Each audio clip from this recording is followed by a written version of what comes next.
Hello दोस्तों, मेरे भी चौधरी स्वागत करता हूं आप सभी का आपके अपने परिवार पार्थ अकेडमी में। और आप सभी मेरे साथ पढ़ रहे हैं रेलवे के लिए पीवाईक्यू सीरीज। और रेलवे की इसी पीवाईक्यू सीरीज में हम सभी ने लेक्चर नंबर 1 से पढ़ना स्टार्ट किया था। तो आज लेक्चर नंबर बी यहां पर 20 की बारी है, 20 की बारी हम लोग जो देखने वाले हैं। और लेक्चर नंबर 19 में हमने बेहद अच्छे तरीके से लेक्चर नंबर 1 से लगाकर तो लेक्चर नंबर 18 तक का कंप्लीट रिवीजन किया होगा। और मैं आशा करता हूं कि आप सभी वह क्लास देख कर आए होंगे।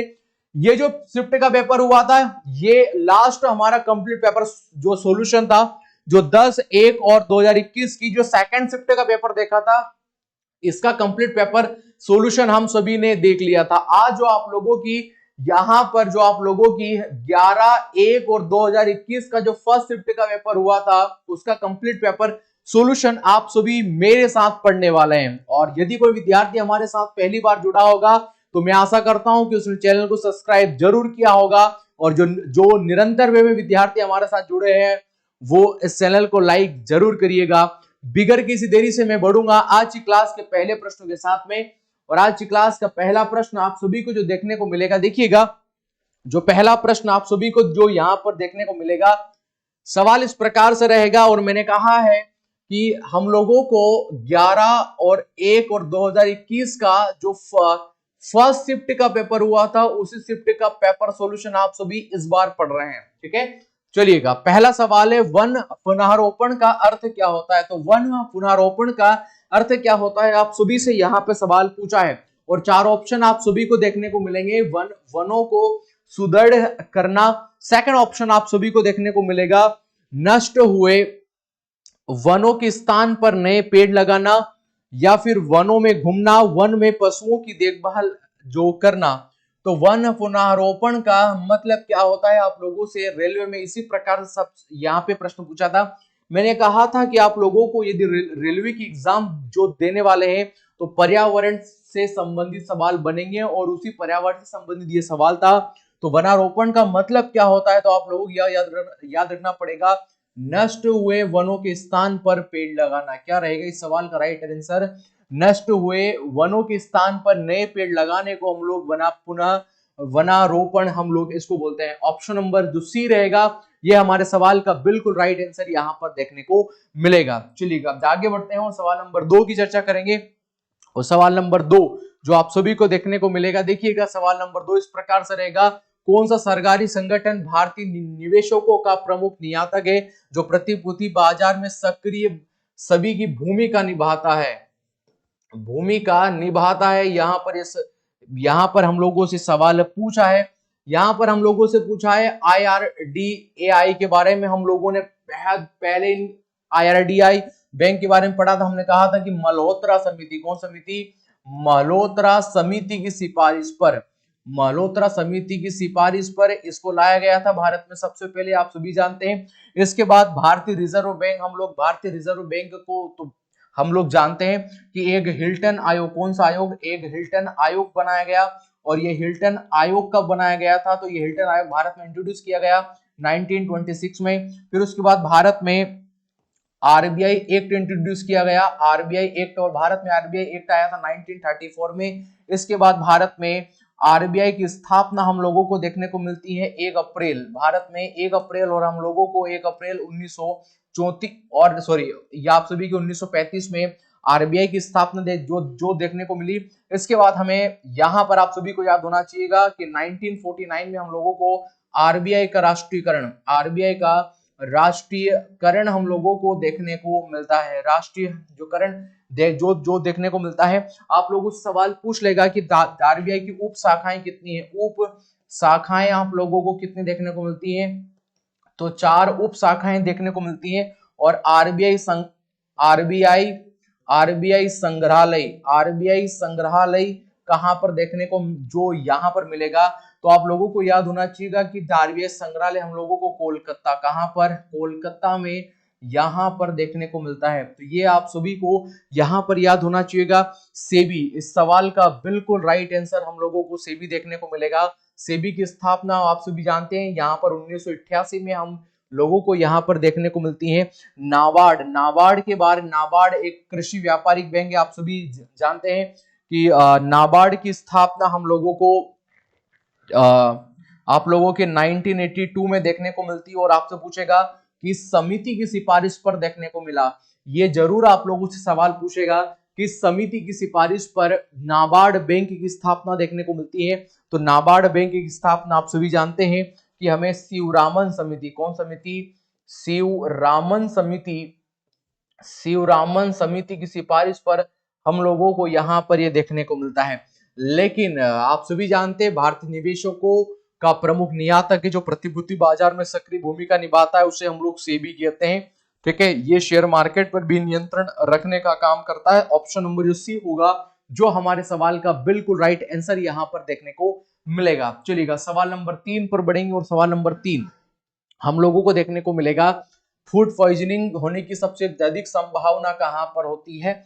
तो फूड जो पॉइजन की सबसे बड़ी समस्या कहां पर होती है, सूक्ष्म जीवों द्वारा खराब किए गए भोजन को खाने में। देखो एक बेहतर ऑप्शन की हमें तलाश है। इन चारों ऑप्शन में से प्रशिक्षित खाद्य ये खाने में घर का बना खाने से परिरक्षक मिला हुआ भोजन खाने से, तो क्या रहेगा इस सवाल का राइट आंसर। तो सूक्ष्म जीवों द्वारा खराब किए गए भोजन को खाने में हमें फूड पॉइजनिंग की समस्या, बेहद गंभीर समस्या देखने को यहाँ पर मिलती है। तो ऑप्शन नंबर ए जो होगा ये हमारे सवाल का बिल्कुल यहाँ पर राइट आंसर देखने को मिलता है। चलिए अब आगे बढ़ते हैं और सवाल नंबर 4 की चर्चा करेंगे। और सवाल नंबर 4 देखो मैंने कहा है कि रेलवे के मोस्टली ऑफ जितने भी सवाल है, अगर आप लोग पहली क्लास से जुड़े हुए तो आप लोगों को देखने को मिलेगा हर शिफ्ट में पहली क्लास, दूसरी क्लास, यानी पहले क्लास 1 से लेकर क्लास 10 तक हम लोगों ने पढ़ा, 10 से लेकर 15 तक पढ़ा कंप्लीट। आप लोगों ने एक चीज नोटिस किया होगा कि रिपीटेशन जो हर बार क्वेश्चनों में लगा होता है। तो मैं पहले भी आप लोगों ने मैंने कहा था आप लोगों को यदि रेलवे में सिलेक्शन चाहते हैं तो पीवाईक्यू सवालों को लगाना बेहद जरूरी है। और पीवाईक्यू देखो ये कोबोल लैंग्वेज को इससे पहले वाली क्लास में पढ़ा था, रिवीजन क्लास में भी आया था कि what is full form of COBOL language. COBOL language का पूरा नाम क्या देखने को मिलेगा, तो कॉमन बिजनेस या आपके ओरिएंटेड लैंग्वेज हमें देखने को मिलेगा। तो ऑप्शन नंबर डी होगा जो हमारे सवाल का बिल्कुल राइट आंसर देखने को मिलेगा। अब मेरा आप लोगों से सवाल है कि एक प्रकार की बेसिक, कौन सी, बेसिक लैंग्वेज हम लोगों को बेसिक भाषा देखने को मिलती है, इस भाषा का फुल फॉर्म क्या होगा। मैंने कहा था कि बिजनेस व्यवसाय में जो व्यवसाय पद्धति है उसमें सबसे पहली बार यदि किसी भाषा को स्वीकार किया गया था तो बेसिक थी। और इसी बेसिक का फुल फॉर्म हम लोगों को क्या देखने को मिलेगा। आप सभी को इस सवाल का कमेंट बॉक्स में मुझे जवाब देना है। चलिएगा सवाल नंबर 5 की चर्चा करेंगे और सवाल नंबर 5 हम सभी को देखने को मिलेगा प्रधानमंत्री जनधन योजना। पहले भी पढ़ाया था प्रधानमंत्री जनधन योजना की शुरुआत किस प्रधानमंत्री के द्वारा किया गया। तो आज हम सभी जानते हैं कि नरेंद्र मोदी साहब के द्वारा प्रधानमंत्री जनधन योजना की शुभारंभ किया गया। लेकिन इसके साथ हम लोगों को यह भी याद होना चाहिए कौन सी तारीख, कौन से सन में किया गया था, 2014 में किया गया था। कब किया गया था, 2014 में किया गया था। और जो नारा, जो स्लोगन दिया गया था उस स्लोगन का क्या नाम दिया गया, जो स्लोगन यानी जो नारा दिया गया था वो क्या था। तो ये नारा आप लोगों को याद रखना पड़ेगा, मेरा खाता। क्या था, मेरा खाता मेरा विधाता, मेरा खाता मेरा विधाता। आशा करता हूं कि आप सभी इसको याद रखेंगे, मेरा खाता मेरा विधाता। ठीक है, ये आप सभी को यहां पर याद होना चाहिएगा। ठीक है, बाकी ऑप्शन हमें मनमोहन सिंह साहब देख रखे, अटल बिहारी वाजपेयी और राजीव गांधी साहब देख रखे। और लगभग देखो ये आंकड़े हर महीने परिवर्तित होते हैं, लेकिन आज की तारीख तक अगर आप पूछेंगे तो लगभग ये आंकड़े आप लोगों से सवाल पूछेगा कि लगभग आप यहाँ पर 43 करोड़, कितने करोड़, 43 करोड़ जनधन अकाउंट यहाँ पर खुल चुके हैं। ये भी आप सभी को याद होना चाहिएगा। जब ये परीक्षा 2021 में हुई थी तो 2021 में ये आपके आंकड़ों के अनुसार केवल 7 करोड़, कितने करोड़, 7 करोड़। लेकिन आज वर्तमान में हम लोगों को 43 करोड़ ये यहाँ पर खुल चुके हैं। ठीक है, तो ऑप्शन नंबर ए होगा जो हमारे सवाल का बिल्कुल राइट आंसर यहाँ पर देखने को मिलेगा। चलिएगा सवाल नंबर 6 की चर्चा करेंगे और सवाल नंबर 6 हम सभी को देखने को मिलेगा प्राचीन समय में किसी व्यक्ति को वस्तु के स्थान पर तोला जाता था और उसी भार मात्रा के हिसाब से उस वस्तु को दान किया जाता था, इस प्रथा को क्या कहा जाता है? बेहद अच्छा सवाल है। और पौराणिक गाथाओं से जो भगवान श्री कृष्ण के समकालीन जो पौराणिक जो आपकी स्टोरियां चलती थी उससे रिलेटेड ये सवाल बनाया गया है। क्या उसे तीमिथी कहा जाता था, या उसे पुली कली कहा जाता, या तुलाभार कहा जाता था, या जल्ली कट्टू कहा जाता था? तो जिसे हम लोगों ने तुलाभार नाम दिया था, क्या कहा जाता था? तुलाभार कहा था। Option number D. ऐसे यूनिक सवाल बनेंगे, और मैंने कहा था ऐसे यूनिक सवाल, कुछ तो ऐसे सवाल रहेंगे जो हमें छोड़ना ही पड़ेंगे, क्योंकि अगर यहाँ पर तुलाभार है तो हमने तुक्का लगाया, चलो तुलाभार सही होगा, तुलाभार हमारा, अगर तुलाभार की जगह और कुछ होता यहाँ पर तो इन अब जल्दी ये वाला ऑप्शन हम लोग हटा सकते हैं, बचे दो। ठीक है, फिर इसमें से हम लोग क्या लगाते हैं? तो ऐसे यूनिक सवाल हमें देखने को मिलेंगे। मैंने पहले भी कहा है कि रेलवे में एनटीपीसी सीबीटी 1 होने वाला है। 40 सवाल होंगे, हमें तैयारी करनी है। 32 क्वेश्चन हमारे एक्यूरेट हो जीएस में, और 50 मार्क्स का जो आप सभी का रेलवे में सीबीटी 2 का पेपर होने वाला है, हमारा टारगेट है उसमें 42 प्लस क्वेश्चन राइट करने का। तब जाके इस बार आप मानिएगा कि हमारा फाइनल मेरिट में नंबर आने वाला है। ऑप्शन नंबर सी होगा ये हमारे सवाल का बिल्कुल राइट आंसर होगा। अगला सवाल हम सभी को देखने को मिलेगा। देखिएगा, सवाल इस प्रकार से है। सवाल नंबर 7, निम्नलिखित में से कौन सी बात मार्च 1931 में हस्ताक्षरित गांधी इरविन समझौते में उल्लेखित थी? तो गांधी इरविन समझौता हम लोगों को देखने को मिलता है 1931 में। कब देखने को मिलता है गांधी इरविन समझौता? गांधी इरविन समझौता देखने को मिला, और गांधी इरविन समझौते के अंतर्गत हम लोगों को क्या देखने को मिलता है? सविज्ञा आंदोलन को वापस लिया गया, सविज्ञा अविज्ञा आंदोलन को वापस लिया गया, तटीय क्षेत्रों में नमक बनाने का काम रोक दिया जाएगा, ये बिल्कुल गलत है। कैदियों को रिहा नहीं किया जाएगा, ये बात बिल्कुल गलत है। सभी भारतीयों को अच्छी शिक्षा मिलेगी, यह बात बिल्कुल गलत है। लेकिन इसका प्रमुख कारण तो सविज्ञा अविज्ञा आंदोलन को वापिस लिया गया। ठीक है, ऑप्शन नंबर ए जो रहेगा ये हमारे सवाल का बिल्कुल राइट आंसर देखने को मिलेगा। लेकिन जब गांधी इरविन समझौता 1931 में देखने को मिला, उस समय जो एक हमारी फ्रीडम फाइटर हुआ करती थी जिनका नाम था सरोजिनी नायडू, सरोजिनी नायडू ने कहा था कि गांधी इरविन समझौते को दो महान आत्माओं का मिलन भी कहा जाता है। तो दो महान आत्माओं का मिलन, गांधी इरविन समझौते को दो महान आत्माओं का मिलन किस महिला ने कहा था? तो सरोजिनी नायडू ने कहा था। मैं आशा करता हूं कि आप सभी ने अच्छे तरीके से सुना होगा और लिखा भी होगा, अपने नोट में लिखिएगा वहां पर कि गांधी इरविन समझौते को दो महान आत्माओं का मिलन सरोजिनी नायडू ने कहा था। ठीक है, ये आप सभी को याद होना चाहिएगा। अगले सवाल पर चर्चा करेंगे, और अगला सवाल नंबर 7 जो हम लोगों को यहां पर देखने को मिलेगा कि बिहार और नेपाल के मिथिला क्षेत्र में किस भारतीय कला का प्रचलन देखने को मिलता है? देखो यहाँ पर काल मेजूत तंजोर आर्ट देखने को मिलेगा, मधुबनी पेंटिंग या पट्टचित्र पेंटिंग देखने को मिलेगा। तो मधुबनी पेंटिंग क्या देखने को मिलेगा? मधुबनी पेंटिंग देखने को मिलेगा। ऑप्शन नंबर सी रहेगा जो इस सवाल का बिल्कुल राइट आंसर यहाँ पर देखने को मिलेगा। चलिएगा बढ़ेंगे आगे और सवाल नंबर 8 की चर्चा करेंगे। और सवाल नंबर 8 हम लोगों को देखने को यहाँ पर मिलेगा, अक्टूबर 2020 के अनुसार भारत के उपराष्ट्रपति कौन थे? तो ये अक्टूबर 2020 पर है। वर्तमान में जगदीप धनखड़ साहब है, लेकिन वर्तमान 2020 में कौन थे ये हम लोगों से सवाल पूछा है। हामिद अंसारी थे? बिल्कुल नहीं थे। राजनाथ साहब थे? नहीं थे। रामनाथ कोविंद तो भारत के प्रेसिडेंट बने। तो एम वेंकैया नायडू कौन थे? एम वेंकैया नायडू थे। तो ऑप्शन नंबर बी जो ऑप्शन नंबर सी होगा ये हमारे सवाल का बिल्कुल राइट आंसर यहाँ पर देखने को मिलेगा। चलिएगा आगे बढ़ते हैं और आगे बढ़ने की श्रेणी में सवाल नंबर 9 पर चर्चा करेंगे। और सवाल नंबर 9 होगा 2020 में इंडिया प्रीमियर लीग आईपीएल का कौन संस्करण खेला गया था? अब ये इतने सारे ऐसे क्वेश्चन आएंगे जो बेहद सरल है। आप लोग खेलते होंगे, मतलब आईपीएल देखते होंगे, तो मैं आशा करता हूं कि आप सभी सवाल का जवाब दें कमेंट बॉक्स में कि 2020 में जो संस्करण हुआ था वो आईपीएल का कौन सा संस्करण हम लोगों को यहाँ पर देखने को मिलता है।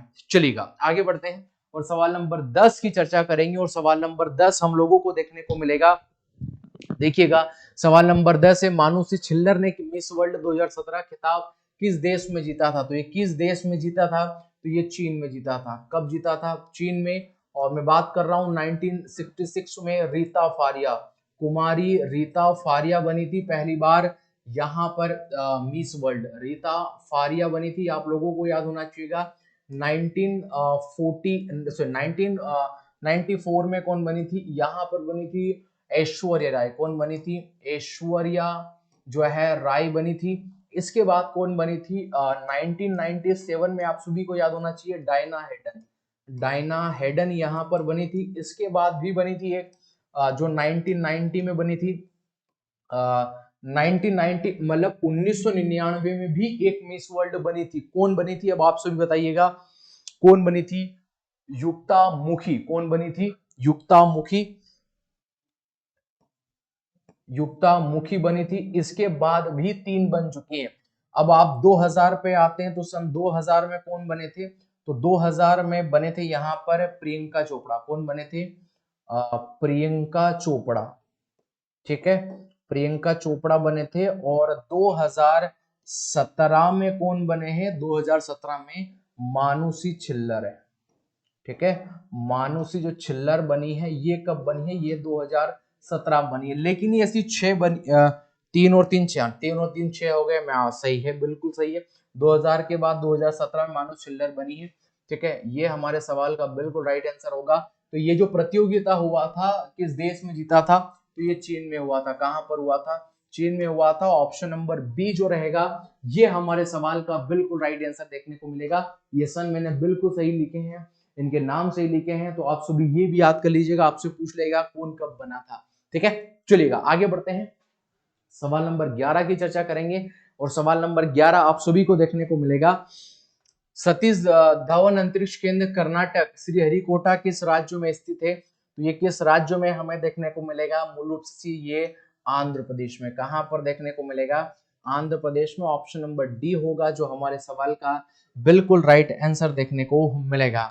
अगला सवाल बताइएगा, बेहद सरल सवाल है आप सभी के सामने। और सवाल इस प्रकार से है कि अक्टूबर 2000 हेलो हेलो अक्टूबर 2020 के अनुसार पुरुषों की भारतीय हॉकी महिला टीम का भारतीय पुरुषों की भारतीय हॉकी टीम का कप्तान कौन कौन है, मतलब ये कौन थे, अब तो 20 बीत गया, कौन थे उसे बनाना था। मनप्रीत सिंह थे, दिलप्रीत सिंह थे, हरमनप्रीत सिंह थे, या गगनदीप सिंह थे। तो ये मनप्रीत सिंह थे। कौन थे उस समय 2020 में, तो ये मनप्रीत सिंह हुआ करते थे। ऑप्शन नंबर जो ए था ये हमारे सवाल का बिल्कुल यहाँ पर राइट आंसर देखने को मिलता है। चलिएगा आगे बढ़ते हैं, और आगे बढ़ने की श्रृंखला में सवाल नंबर 13 पर चर्चा करेंगे। और सवाल नंबर 13 आप सभी को देखने को मिलेगा, निम्नलिखित में से कौन सा राष्ट्रीय उद्यान भारत में नहीं है। अब ये भारत में नहीं है, क्या आप लोगों का अंशी राष्ट्रीय उद्यान यही पड़ता है, बिल्कुल भारत में पड़ता है।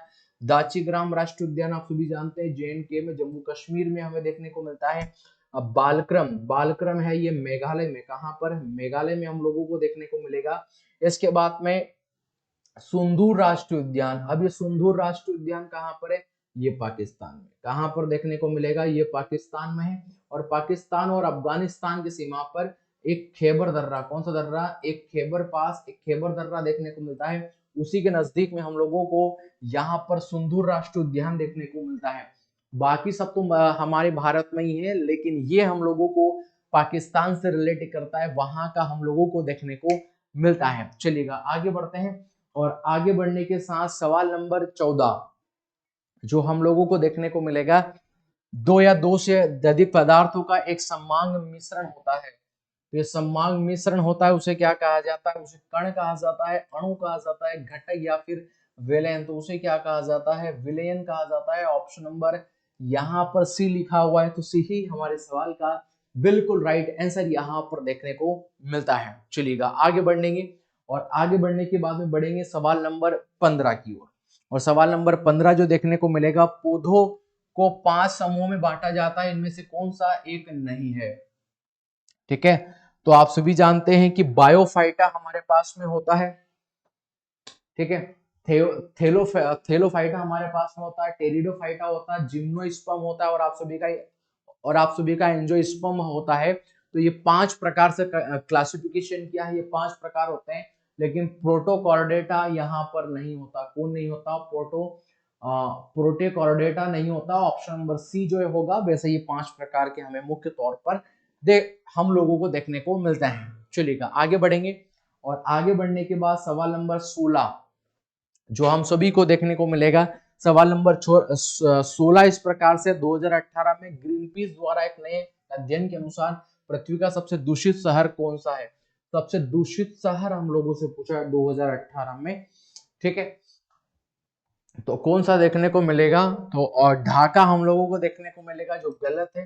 टोक्यो नहीं है, संघाई भी नहीं है, गुरुग्राम हमारे हरियाणा में पड़ता है। तो ये आप सभी को याद होना चाहिए, ऑप्शन नंबर बी होगा। ये हमारे सवाल का बिल्कुल राइट आंसर यहाँ पर देखने को मिलेगा। चलिएगा आगे बढ़ते हैं, और आगे बढ़ने के बाद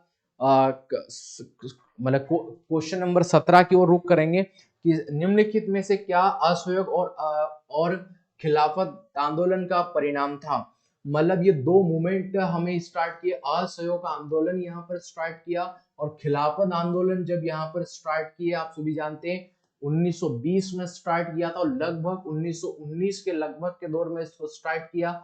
दोनों को लीड किया था महात्मा गांधी के द्वारा, दोनों को लीड किया गया। ठीक है, 2000 ये असहयोग आंदोलन स्टार्ट किया था, 1922 में इसको समाप्त किया गया।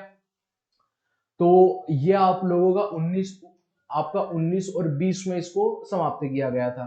तो इसमें क्या ऐसा प्रभाव क्या पड़ा? प्रभाव आप इसे विशेष कारण आप लोगों से पूछता है। मजदूर वर्ग कहीं छोटे छोटे शहरों में हड़ताल पर चला गया, पहला तो ये सवाल पूछा है। इसके बाद में वकीलों ने अदालतों में काम करना शुरू कर दिया, और इसके बाद छात्र सरकार द्वारा संचालित स्कूल और कॉलेजों में गए, किसानों को औपनिवेशिक अधिकारियों को बाहर उठाना पड़ा, मजदूर कई छोटे छोटे शहरों में हड़ताल पर चला गया। ऑप्शन नंबर जो डी है ये हमारे सवाल का इसके अकॉर्डिंग राइट आंसर देखने को मिलता है। चलिएगा आगे बढ़ते हैं और सवाल नंबर 18 पर चर्चा करेंगे। और सवाल नंबर 18 इस प्रकार से है, हम लोगों को देखने को मिलेगा किस नवरत्न कंपनी को सामान्यतः विजांग स्टील के नाम से भी जाना जाता है? विजांग स्टील के नाम से भी जाना जाता है। जब आप भारत के उद्योग पढ़े तो भारत के उद्योग में ये सभी आप लोगों को याद होना चाहिएगा। राउरकेला IISCO स्टील संयंत्र कहां पर है? बोकारो। इनकी स्थापना में आप सभी को पहले बेहतर अच्छे तरीके से पढ़ा चुका हूं, लेकिन राष्ट्रीय इस्पात निगम लिमिटेड जो रहेगा, ये हमारे सवाल का बिल्कुल राइट आंसर यहां पर देखने को मिलता है। ऑप्शन नंबर जो ए ये हमारे सवाल का बिल्कुल राइट आंसर यहां पर होगा। ठीक है, चलिएगा आगे बढ़ते हैं, और आगे बढ़ने के बाद सवाल नंबर 19 पर चर्चा करेंगे। और सवाल नंबर 19 हम लोगों को देखने को मिलेगा, देखिए ये सवाल फिर रिपीट हो गया, रिपीटेशन लगा हुआ है। और भारत और पाकिस्तान के बीच 1960 में हुए सिंधु जल समझौता किस शहर में हस्ताक्षर किए गए थे? लाहौर में नहीं किए गए थे, कलकत्ता में नहीं किए गए थे, मुंबई में भी नहीं किए गए थे, कहां पर किए गए थे? कराची में किए गए थे। ऑप्शन नंबर बी जो देखने को मिलेगा ये हमारे सवाल का बिल्कुल राइट आंसर हुआ करता था। भारत के प्रधानमंत्री हुआ करते थे जवाहरलाल नेहरू, और पाकिस्तान के प्रधानमंत्री हुआ करते थे आयूब खान। किनके बीच में हुआ था? आयूब खान के बीच में। आप सभी जानते हैं सिंधु रिवर, सिंधु के बाद में झेलम, झेलम के बाद में रावी, ये तीन महत्वपूर्ण रिवर का 80% का पानी का प्रयोग पाकिस्तान करेगा। सतलज रिवर, सतलज रिवर के बाद व्यास रिवर, और व्यास रिवर के बाद रावी नदी, इन तीन नदी के 80% पानी का प्रयोग कौन करेगा? हमारा प्यारा भारत करेगा। तो या आगे बढ़ते हैं और सवाल नंबर 20 पर चर्चा करते हैं। और सवाल नंबर 20 हमें देखने को मिलेगा, निम्नलिखित या आपको उत्तर प्रदेश में निम्नलिखित में कौन सी स्मारक नहीं है? तो कौन सी स्मारक हमें देखने को नहीं मिलती है? सफरगंज का मकबरा, ताजमहल, बड़ा इमामबाड़ा, या हम लोगों को देखने को मिलेगा सारनाथ। तो कौन सा इसमें से हम लोगों को यहाँ पर देखने को नहीं मिलता है? ठीक है, सो सफरगंज का मकबरा, ताजमहल, बड़ा इमामबाड़ा या सारनाथ। तो हम लोग देखेंगे सफरगंज का जो मकबरा है, तो सफरगंज का मकबरा हम लोगों को दिल्ली में नहीं, सॉरी यूपी में नहीं देखने को मिलता है, बल्कि ये यूपी में देखने को मिलता है। कहां पर? यूपी में हम लोगों को देखने को मिलता है। ऑप्शन नंबर जो ए है ये हमारे सवाल का बिल्कुल राइट आंसर देखने को मिलेगा। लेकिन यदि आप लोगों से सवाल यह पूछ लेगा कि इसी सफरगंज का मकबरा किसके द्वारा बनाया गया था, तो सुजाउद्दौला, कौन? सुजाऊ दौला के द्वारा इसको यहाँ पर बनवाया गया था। ये आप लोगों को यहाँ पर याद होना चाहिएगा। ठीक है, बाकी हम लोग बेहद भारत के इतिहास अच्छे तरीके से पढ़े हैं, तो बाकी को आप सभी को याद होंगे। तो यूपी में है, यूपी में ये तीनों जो देखने को मिलेंगे, लेकिन सफरगंज का मकबरा वो दिल्ली में सुजाउद्दौला के द्वारा बिल्डअप किया गया था, जो हम लोगों को वहां पर देखने को मिलता है। चलिएगा आगे बढ़ते हैं और सवाल नंबर किस पर चर्चा करेंगे, सवाल नंबर 21 पर चर्चा करेंगे। निम्नलिखित में से कौन सी नदी अफ्रीका में नहीं है? अफ्रीका में कौन सी रिवर नहीं है? आप सभी जानते हैं, या आपके अमेजन नदी कहां पर है? ये आप लोगों की दक्षिण अमेरिका, कहां पर? दक्षिण अमेरिका में। दक्षिण अमेरिका में आप लोगों को यहाँ पर देखने को मिलती है। लेकिन नाइजर रिवर है, ये तो ये नाइजीरिया नामक देश में, नाइजीरिया नामक देश में बहती है। और नाइजर रिवर को आप सभी जानते हैं, इसे तेल की नदी क्या क्या कहा जाता है? तेल की नदी इसे कहा जाता है। ये आप लोगों को यहाँ पर याद होना चाहिएगा। ऑरेंज जो नदी है, ऑरेंज जो यहाँ पर लिखा है, ये आप लोगों की ड्रेकेंसबर्ग जो पर्वतमाला है, ड्रेकेंसबर्ग पर्वतमाला। और ड्रेकेंसबर्ग पर्वतमाला कहाँ पर देखने को मिलती है? ड्रेकेंसबर्ग पर्वतमाला आप सभी को याद होना चाहिए, आपके अफ्रीका में। कहाँ पर देखने को मिलेगी?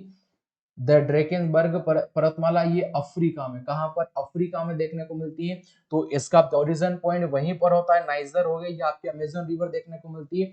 आपके अमेजन जो रिवर है आपकी, यहाँ पर हम लोगों को, आप लोगों के एंडीज पर्वतमाला के पूर्व से बहती हुई ये हम लोगों को यहाँ पर देखने को मिलती है। ठीक है, लेकिन अमेजन रिवर की सबसे बड़ी सहायक रिवर के बारे में यदि आपसे पूछेगा तो मडीरा नदी है। कौन सी? मडीरा। याद रखिएगा, मडीरा जो नदी है ये अमेजन नदी की सबसे बड़ी सहायक देखने को मिलती है। और आप सभी जानते हैं कि विक्टोरिया झील से, कौन से झील से? विक्टोरिया झील से, विक्टोरिया जो झील है, उसी विक्टोरिया झील से हम लोगों को नील रिवर का ओरिजिन पॉइंट देखने को मिलता है। और ये नील रिवर है आपकी भूमध्य सागर। कौन से सागर में?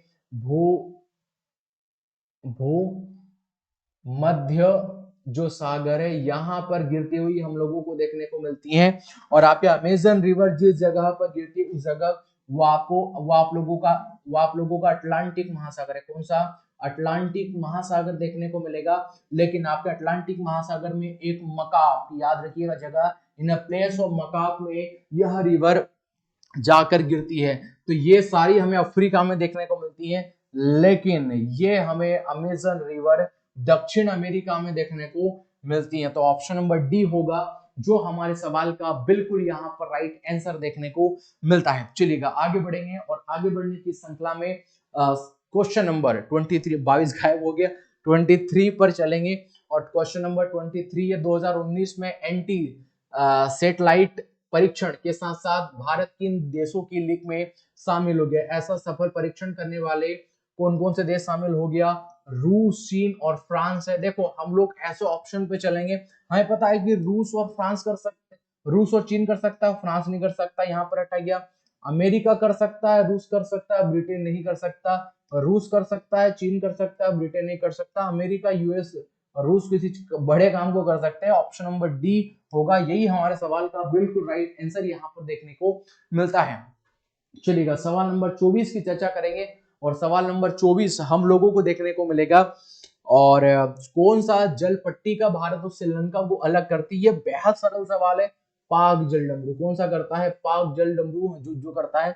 डूरंड रेखा के बारे में हम लोग बेहद ज्यादा बार आप सभी को पढ़ा चुके हैं। या तो हम मान लीजिएगा मुख्यतः है ये भारत और अफगानिस्तान के साथ में, अफगानिस्तान, भारत इसको ऐसा भी मानता है, और इसका राइट आंसर जो रहेगा वो पाकिस्तान और आपके अफगानिस्तान के साथ हम लोगों को यह सीमा यहाँ पर साझा करता हुआ भारत देखने को मिलता है। मलक्का, सुमात्रा वर्सेस हमें मलेशिया के बीच में हम लोगों को यहाँ पर यह देखने को मिलती है। तो ऑप्शन नंबर डी होगा जो हमारे सवाल का बिल्कुल राइट आंसर यहाँ पर देखने को मिलता है। चलिएगा आगे बढ़ते हैं, और आगे बढ़ने की श्रृंखला में जो है नेक्स्ट क्वेश्चन जो पर आएंगे, शब्द ब्रेक्जिट जो है इसका मतलब क्या है? अब ये ब्रेक्जिट का मतलब होता है ये ब्रिटेन और आपके एग्जिट दो शब्दों के मिलाकर बना है, मतलब यूरोपीय जो संगठन है जिसमें 27 देश शामिल है और उन्होंने 27 देशों ने अपनी जो श्रृंखला बना, मतलब अपनी जो मतलब जो रुपया उनके सभी देशों में एक साथ चलता है, उन्हें उन लोगों ने मतलब यूरो कहा है। क्या कहा है? यूरो कहा है। तो उसी से संबंधित है, मतलब ब्रिटेन और ब्रेक्जिट, इन दोनों शब्दों को यदि जोड़ दिया जाए तो एक शब्द देखने को मिलेगा ब्रेक्जिट। और इसकी खोज किसने की थी? पीटर वाइटनिंग ने, जेराल्ड बेटन ने, टॉमी रॉबिन्स ने यहाँ पर किया था। टॉमी रॉबिन्स ने, कौन ने किया था? टॉमी रॉबिन्स ने किया था। ऑप्शन नंबर जो सी रहेगा ये हमारे सवाल का बिल्कुल राइट आंसर देखने को मिलेगा। ठीक है, और ये जिनकी मुद्रा पूछ लेगा यूरोपीय संघों की सभी की 27 यूरो देखने को मिलेगा। टोटल 27 संगठनों का यूरोपीय संघ हम लोगों को एक देखने को मिलता है। सवाल नंबर जो है वो 26 हमें देखने को मिलेगा, और सवाल नंबर 26 इस प्रकार से है कि कांग्रेस नेता राहुल गांधी ने किन निर्वाचन क्षेत्रों से 2019 का चुनाव लड़ा था? इससे पहले देखो एक सिंगल उसने पूछा था, इस बार अब दोनों पूछ लिए हैं। ठीक है, तो अमेठी और वायनाड से दोनों से लड़ा था। अमेठी और वायनाड दोनों से किया था। अमेठी से तो वो हार गए थे, स्मृति ईरानी यहाँ पर जीत गई थी। वायनाड से वो जीत गए थे। इस बार जो उन्होंने 2024 में किया है वो रायबरेली से किया है, और रायबरेली के साथ वो गए हैं वायनाड पर। ठीक है, दोनों जगहों पर गए हैं। ये इस सवाल, हमारे सवाल का बिल्कुल राइट आंसर यहाँ पर देखने को मिलता है। चलिएगा आगे बढ़ेंगे तेजी से, और तेजी से बढ़ेंगे सवाल नंबर 27 की ओर। और सवाल नंबर 27 हम लोगों को देखने को मिलेगा, यदि बिल गेट्स की बात मान ली जाती है तो विंडोज ऑपरेटिंग सिस्टम को किस नाम से जारी करने की योजना थी? तो ये है ना, ऐसा सवाल है, आप ये मान के चलिएगा तुक्केबाजी ठीक है, आए तो ठीक वरना छोड़ देना परीक्षा में। ठीक है, अब इस सवाल का राइट आंसर रहेगा इंटरफेस मैनेजर। अगर आपको याद है तो आप टिक लगा दीजिए, क्योंकि कुछ ऐसे सवाल पूछे जाएंगे, दो चार प्रश्न जो कभी किसी ने नहीं सुने। अगर पूरे यूट्यूब जगत पे यदि सब पढ़ा रहे एक साथ, अगर उस पेपर को दे सब फेल हो जाएंगे, क्योंकि वो बनते ही नहीं है। वो रेलवे खुद बोलता है इनको छोड़ो भाई, बाकी के सब्जेक्ट पे ध्यान दो। ठीक है, तो कुछ क्वेश्चन तो ऐसे देखने को मिलेंगे जो किसी से नहीं बनेंगे। ठीक है, किसी से मतलब किसी से भी नहीं। ठीक है, हम रहे या चाहे कोई और पेपर दे। ठीक है, तो अगर कोई पेपर देकर आता है ना, फिर यहाँ पर यूट्यूब पर आकर ये बोलना पेपर तो रेलवे का बेहद सिंपल होता है, ये सवाल पूछा, हमने पढ़ाया, वो आया, तो आपने पढ़ा है वही आया, तो जाओ परीक्षा दो और परीक्षा निकाल के दिखाओ जाओ। तो ऐसा कहना है ना, बहुत बहुत छोटी बात है। ठीक है, परीक्षा निकालना एक बड़ी बात होती है। एक टीचर एक सब्जेक्ट का विशेषज्ञ होता है। हम पढ़ाते हैं, हम जीएस के विशेषज्ञ तो नहीं है, लेकिन हाँ थोड़ा सा जीएस हम लोगों को भी आता है। लेकिन बहुत सारे महारथी अपने नाम के आगे जीएस एक्सपर्ट लगा लेते हैं। अच्छी बात है जीएस एक्सपर्ट भी लिखाना। ठीक है, वो भी अपने नाम के आगे जीएस एक्सपर्ट है, ये वो भी जीएस में।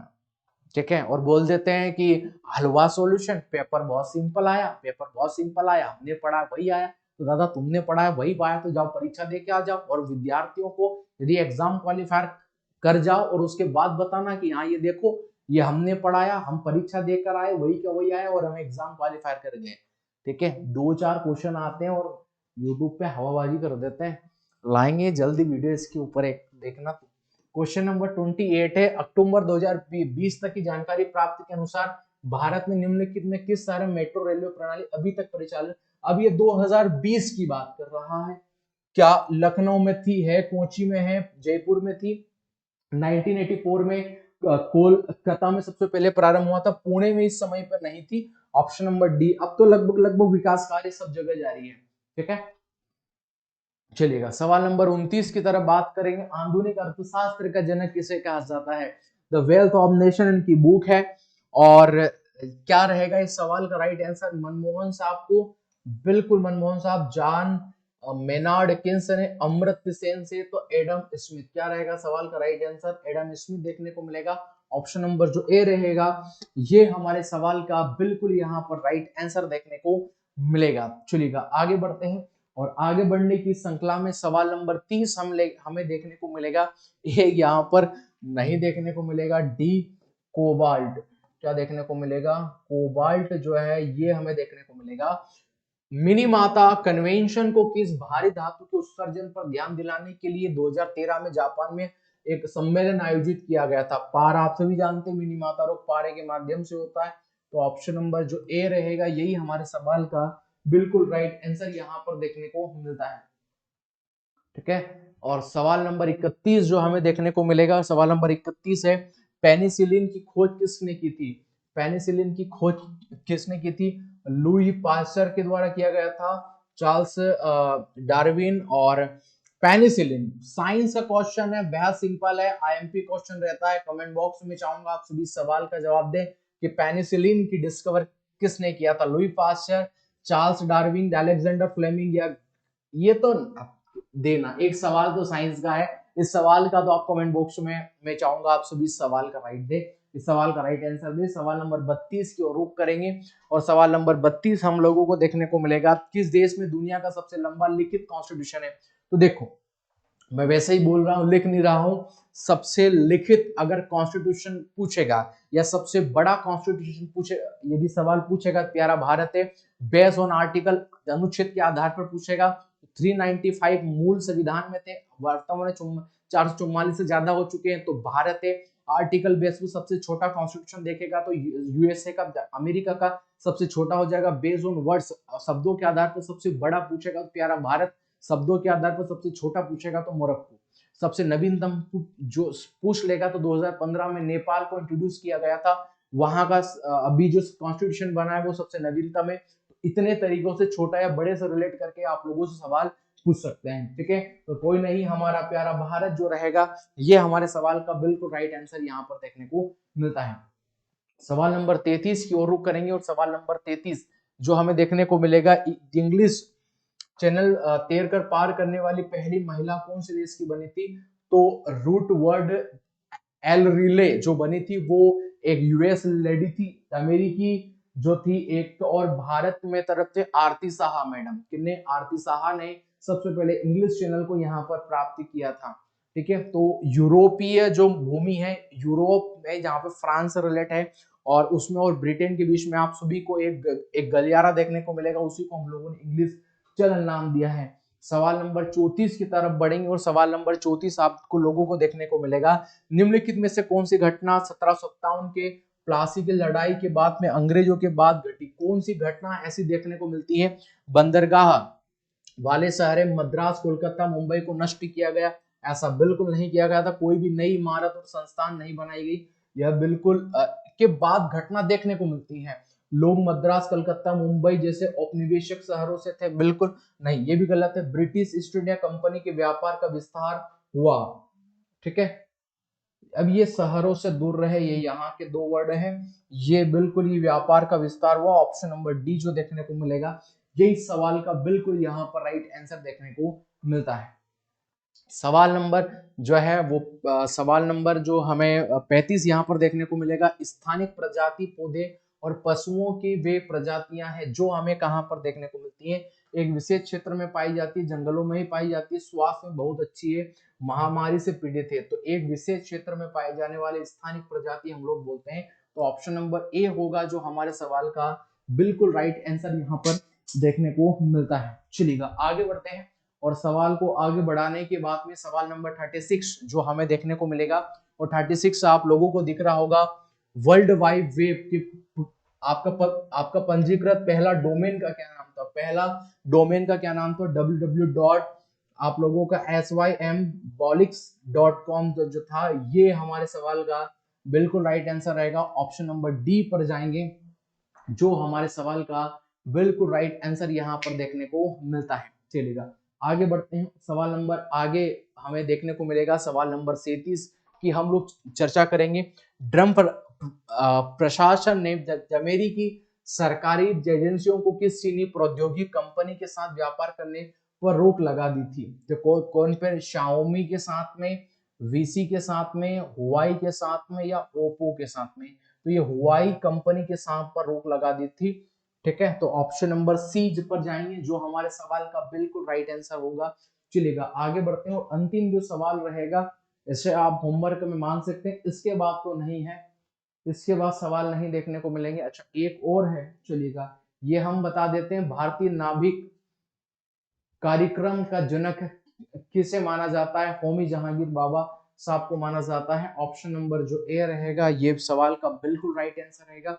इसके बाद आप सभी को एक सवाल देखने को मिलेगा, सवाल नंबर आपको देखने को मिलेगा 39।